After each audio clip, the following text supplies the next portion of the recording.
Günahkaram dedim sana,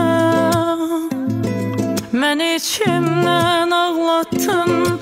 Bağışlamaq nədir ki, ruhumu canımdan aldın.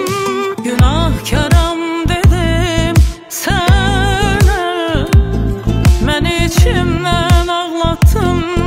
Bağışlamaq nədir ki, ruhumu canımdan aldın. Dəfələrlə əl uzattım, məni yox kimi sandım.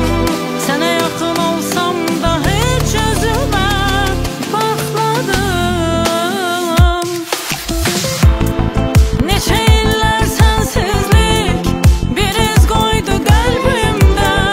Qayıdı bağlayırsan geçmişimizin izində. Neçə illər sənsizlik bir iz qoydu qəlbimdə.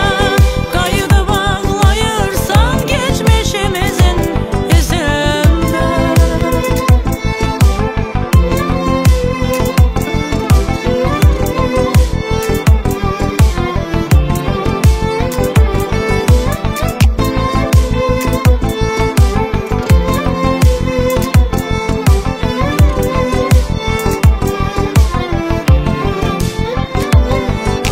Günahkaram dedim sana, mən içimdən ağlattın.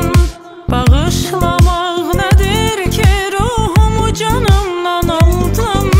Günahkaram dedim sana,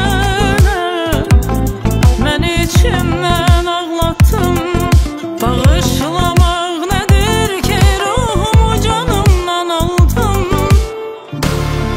Dəfələrlə əl uzattım, məni yox kimi sandım. Sənə yaxın olsam da heç özümə baxmadım. Neçə illər sənsizlik bir iz qoydu qəlbimdə. Qayıdı bağlayırsan geçmişimizin izində. Neçə illər sənsizlik bir iz qoydu qəlbimdə. Qayıdı bağlayırsan geçmişimizin izində. Neçə illər sənsizlik